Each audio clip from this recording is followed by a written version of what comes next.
नमस्कार मित्रांनो, राज्यात आचारसंहिता लागू होण्यापूर्वी पुन्हा एकदा राज्य शासनातर्फे 5 मोठे निर्णय घेण्यात आले आहेत आणि खास करून मित्रांनो अनुदान वाढी संदर्भात घेण्यात आले आहेत। मित्रांनो, काल झालेल्या मंत्रिमंडळ बैठकीमध्ये हे निर्णय घेऊन शासनाने या निर्णयांची अंमलबजावणी आजपासून राज्यात लागू केली आहे। अर्थात आजपासून हे निर्णय लागू झाले आहेत। तर मित्रांनो, हे 5 निर्णय कोणकोणते मंत्रिमंडळ बैठकीत घेण्यात आले आहेत ती सविस्तर माहिती आपण या व्हिडिओमध्ये जाणून घेणार आहोत। व्हिडिओ शेवटपर्यंत पहा। तसेच चॅनल सबस्क्राइब केला नसेल तर चॅनल अवश्य सबस्क्राइब करा। चला जास्त न वेळ घेता व्हिडिओ सुरू करूया। तर पहा मित्रांनो, पहिला निर्णय आहे सामाजिक न्याय व विशेष सहायता विभागाने संजय गांधी निराधार अनुदान योजना व श्रावणबाळ सेवा राज्य निवृत्ती वेतन योजनेतील लाभार्थ्यांना आता डीबीटी अंतर्गत दरमहा निराधार पेन्शन थेट त्यांच्या बँक खात्यात देण्यासाठी अर्थात लाभार्थ्यांच्या बँक खात्यात वितरित करण्यासाठी sasmaha.it.org पोर्टल सुरू करण्यात आले आहे।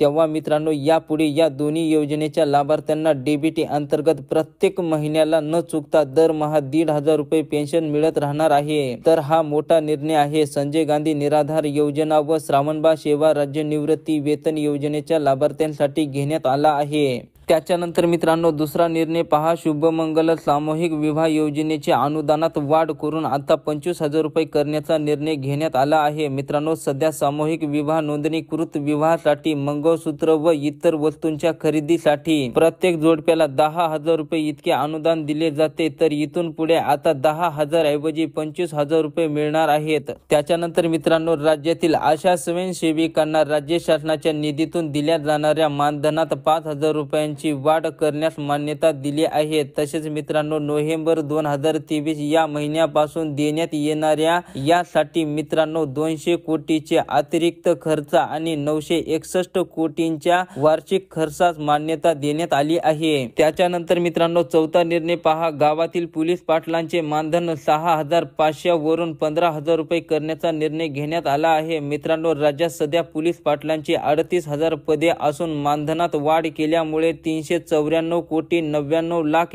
रुपये इतका वार्षिक खर्च वाढणार आहे आणि या खर्चास मंत्रिमंडळ बैठकीत मान्यता देण्यात आली आहे।